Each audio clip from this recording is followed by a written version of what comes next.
Hello and welcome. I'm Kristen Macklingum, and with me is the U.S. Deputy Assistant Secretary of Defense for the Western Hemisphere at the U.S. Department of Defense, Mr. Daniel Erickson. Mr. Erickson, welcome to Guyana, and thank you so much for being here. How are you, and how has your trip to Guyana been so far? Thank you. It's a real pleasure to meet you, and today is my second day in Guyana. We arrived yesterday, or actually the day before yesterday. And it's been a fantastic first trip of the year for me. It's my first visit ever to the country, and I've wanted to come here for a long time, so really happy to have the opportunity. Well, thank you. We're happy to have you as well. So I know you have a very busy schedule. You have a few hours remaining, and therefore I'd like to get straight into this with you. First of all, sir, who have you met here in Guyana? And based on discussions with those persons, what insights can you share? What priority areas were highlighted? Sure. So since I've been here, I've had meetings with my counterparts at the U.S. Embassy, also with senior leadership here in Guyana on both the foreign affairs side of the house as well as with the defense forces. And it's been a really rich set of conversations. I see that Guyana is a country that has a lot of potential and is really at a very exciting moment as the economy continues to grow and as Guyana is assuming greater regional responsibility as well. And so I think that our conversations have really been focused primarily on how we can strengthen the US-Guyana defense relationship, understanding that we already have a very strong foundation to build on, but there's much more we can do together. All right, so this is your first visit overseas for 2024, and your visit emphasizes the bilateral defense and security partnership between Guyana and the U.S. How will your visit impact the Guyana Defense Force specifically and broader regional relations? Well, for me, it was extremely important to come down and meet with the Guyana Defense Force to get a better firsthand understanding of how they see the challenges and opportunities and what the steps are that they are taking and wish to take in terms of military modernization. And so I think that looking forward, there's several areas where we can deepen collaboration, including training, information sharing, some steps on cybersecurity as well. And I think that what you'll see over the course of this year is there'll be a very robust pattern of interaction and engagement between the U.S. Department of Defense and the Guyana Defense Force. All right. Given Guyana's significant benefits from past military engagements, especially in naval cooperation, what further support and initiatives can Guyana expect from the U.S. this year? What we're principally interested in from the U.S. perspective is ensuring that the Guyana Defense Force is developing as an institution to really identify what are the capabilities that it requires and the gaps. And then we can see how the U.S. can help assist and ensure that it has what it needs in order to conduct its responsibilities to defend the nation. And so this will be an ongoing process, an ongoing conversation. But yesterday I received a set of excellent briefings from the Guyana Defense Force, which I think laid a very strong foundation from which we can move ahead. In general, the plan is to enhance training and assist in the modernization of the Guyana Defense Force, the defense force here. How will the U.S. contribute to these efforts?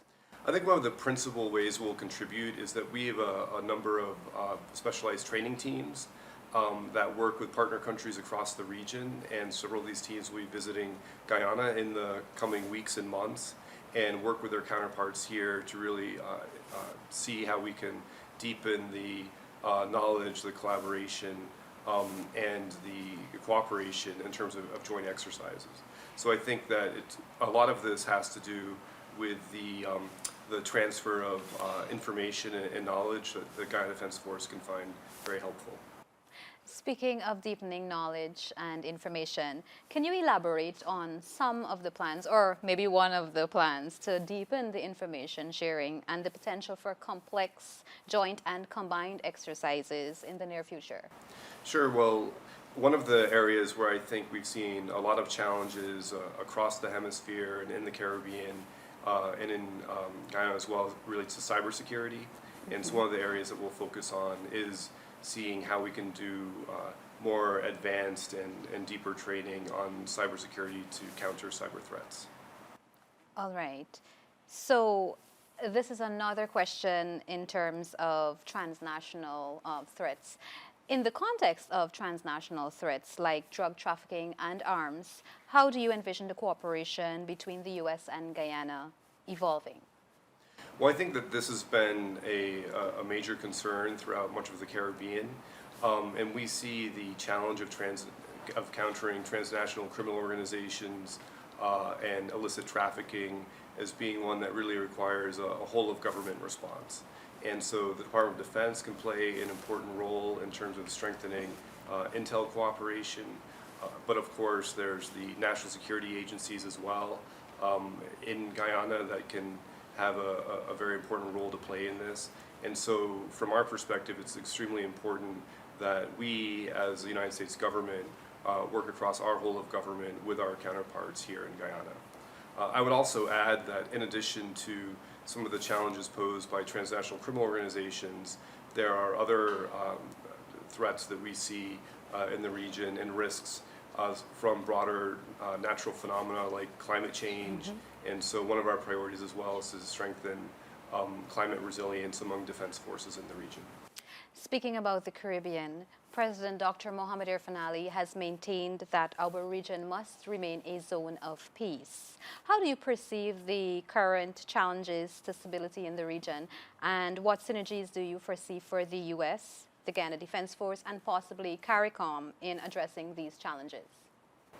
Thank you for the question. We believe it's very important that the Hemisphere remains a zone of peace, and we all have to work hard to keep it that way.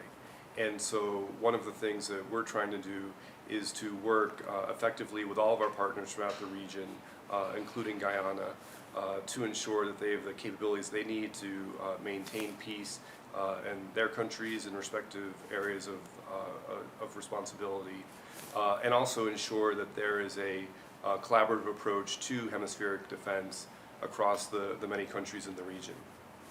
All right. Coming back to cybersecurity, with the increasing importance of cybersecurity and technological advancements, what collaborative efforts are being planned in these domains? Sure. So there's going to be a number of training and exercises that take place in the coming months, and it's really primarily about ensuring that we are sharing best practices and also ways to counter the threats that are posed in the cyber domain. These threats are not unique to Guyana. We're seeing a number of challenges across a range of countries in Latin America and the Caribbean, and of course globally. And therefore, this has been really one of our primary lines of effort in the past several months, and we look forward to continuing it this year. All right. So the last question for you. Looking towards the future, what are the long-term goals of the U.S. defense partnership with Guyana, and how do they align with broader geopolitical strategies? The U.S.-Guyana Defense Partnership is already very strong, but I think that both of our countries recognize the need to build on this foundation and ensure that it's moving forward and keeping pace with the new challenges and opportunities that exist in this region as a whole. And so in the coming year, I anticipate that there will be numerous exchanges between the United States and Guyana at all levels. I would note that Guyana is also taking on a seat as a member of the UN Security Council in the coming period, as well as chairing the Caribbean community in the first half of this year. And so all of those create, I think, a great opportunity for the U.S. and Guyana to work together both on a bilateral basis, but through the relevant multilateral organizations to ensure that we have a peaceful and prosperous hemisphere. All right. Thank you so much, and thank you for your time. And all the best for the remainder of your visit here. Thank you so much. You're welcome.